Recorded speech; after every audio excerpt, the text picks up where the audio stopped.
দুর্দান্ত সেরা স্বাদের আরেকটা রেসিপি নিয়ে হাজির হয়েছি। আজকের রেসিপি যদি আপনি বাসায় একবার ট্রাই করেন তাহলে আপনার হাড়ির ভাত অবশ্যই কম পড়বে। হ্যাঁ গাইস, আসসালামু আলাইকুম। আমি মাকে শুকর, আপনারা সব ভালো আছেন?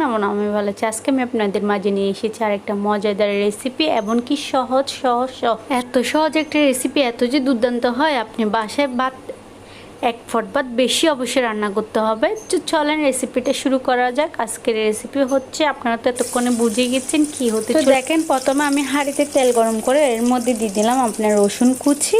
রসুনগুলোকে একটু ব্রাউন করে ভেজে নিয়েছি, আপনারা তো দেখতেই পারছেন। তারপরে দিয়ে দিলাম পেঁয়াজ কুচি। পেঁয়াজটাকে একটু বাড়িয়ে দিবেন যাতে করে টেস্টটা তারপর পেঁয়াজটাকে একটু নেড়ে ছেড়ে নিচ্ছি, ভালোভাবে নেড়ে ছেড়ে নেব। নাড়তে নাড়তে যখন পেঁয়াজটা একটু ব্রাউন কালার হয়ে আসবে, এ পর্যায়ে এসে এর মধ্যে দিয়ে দিব আমি কাঁচামরিচ, ফালি করা কাঁচামরিচ দিয়ে দিব। আপনারা চাইলে জালটা কম বেশি দিতে পারেন। পেঁয়াজগুলোকে একটু ভাজি করে নিচ্ছি, লাল লাল হওয়া পর্যন্ত অপেক্ষা করে নেব। তারপর এর মধ্যে আমি অ্যাড করে দিব আপনার ফালি করা কাঁচামরিচ।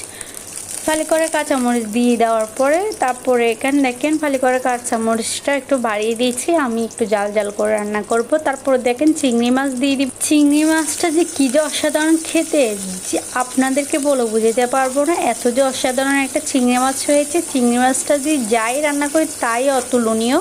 তো তারপরে দেখেন চিংড়ি মাছটা দিয়ে একটু ভালোভাবে নেড়ে ছেড়ে নিচ্ছি। আজকের রেসিপিটা কিন্তু অনেক ইজি, একদম সহজ, তবে অনেক দুর্দান্ত একটা রেসিপিও হয়েছে। কল্পনার বাহিরে এত মজা হবে আমি তো ভাবতেই পারি না। দেখেন চিংড়ি মাছের মধ্যে অল্প পরিমাণে পানি দিয়ে দিয়েছি, যাতে করে আপনার পানিগুলা আমি গুঁড়া মশলা অ্যাড করার পরে যাতে করে মাছ পুড়ে না যায়। তারপর দেখেন এখানে দিয়ে দিলাম স্বাদ মতো লবণ। তারপরে দিয়ে দিব আপনার হলুদের গুঁড়া, যতটুকু পরিমাণ লাগবে ততটুকু পরিমাণ, এখানে আমি 1 চামচের পরিমাণ মতো দিয়ে দিয়েছি। তারপরে দিয়ে দিব আপনার মরিচের গুঁড়া 1 চামচের মতো।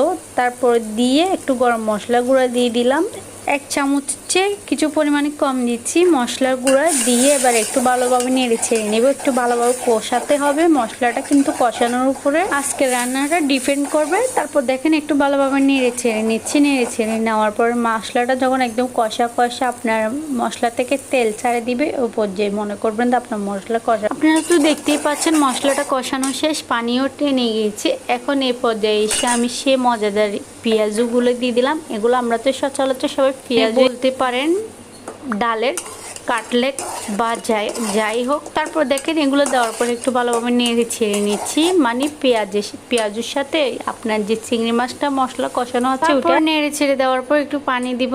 পানি দিয়ে ভালোভাবে একটু পানিটা বাড়িয়ে দিতে হবে, কারণ আপনার যখন পেঁয়াজের মধ্যে পানি দিবেন পেঁয়াজটা একদম খেয়ে টুপাটু। মোট কথা পেঁয়াজগুলো আপনার পানি টেনে নিবে, পানি একদম অর্ধেক দিলেও থাকবে না। তারপর দেখেন এই পেঁয়াজগুলো যখন একদম রান্না হয়ে যাবে তখন ডাবল হয়ে যাবে, আপনারা বুঝতে পারবেন পেঁয়াজগুলো ডাবল হয়ে যাবে, তখন এই বুঝবেন যে এগুলো হয়ে গেছে। তারপরে এই পর্যায়ে এসে দেখেন পানি অর্ধেক হয়ে গিয়েছে, মানে আমি পানিগুলো টানিয়ে নিয়েছি, এমনকি পেঁয়াজও টানিয়ে নিয়েছে। নেওয়ার পরে এখন আমি এর মধ্যে দিয়ে দিব আপনার ধনিয়া পাতা।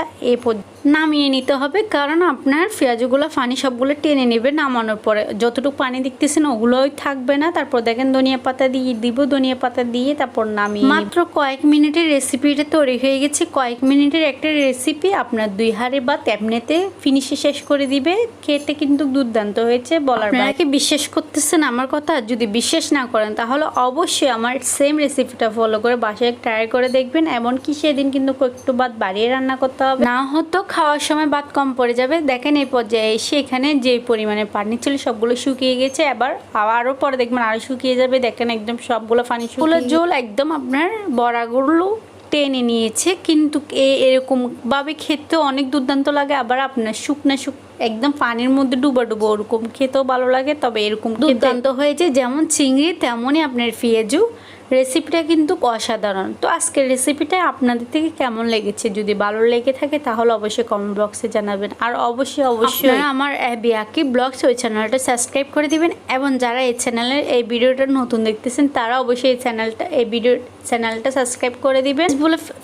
ফেসগুলো অবশ্যই ফলো করে দিবেন। তো সব ভালো থাকবেন। যদি আজকের ভিডিওটা আপনাদের থেকে কেমন লেগেছে অবশ্যই যদি কমেন্ট বক্সে জানান তাহলে আমি একটু খুশি হব। আর আপনারা কোন রেসিপি জানতে চান আমাকে কমেন্ট বক্সে জানাবেন, আমি আপনাদেরকে সেই রকমের রেসিপি দেওয়ার জন্য ট্রাই করবো। সবাই ভালো থাকবেন। নেক্সট ভিডিওর জন্য ওয়েলকাম জানিয়ে আজকের মতো বিদায় নিচ্ছি। সবাই ভালো থাকবেন। টাটা।